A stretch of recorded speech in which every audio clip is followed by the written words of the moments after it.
అందరికీ నమస్కారము. కాలము పంచాంగం అనే శీర్షికలో 23వ తారీఖు నవంబర్ నెల 25వ సంవత్సరం ఆదివారం పంచాంగం తెలియజేస్తున్నాం.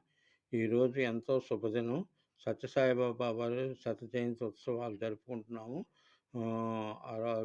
సందర్భంగా ఆయన జన్మదినం తదియా సాయంత్రం 6:46 దాకా ఉంది. మూలా నక్షత్రం సాయంత్రం 5:46 దాకా ఉంది. వర్జ్యం సాయంత్రం 4:01 అయితే 5:45 దాకా మళ్ళీ పునర్వర్జ్యం తెల్లవారుజాముని 4:08 అయితే 5:50 దాకా ఉంది.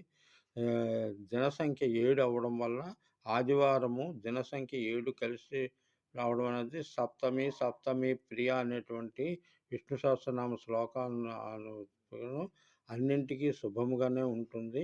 7వ సంఖ్య అనేటువంటిది సూర్యునికి సంబంధించినది. జాతక చక్రములో కూడా మొదటి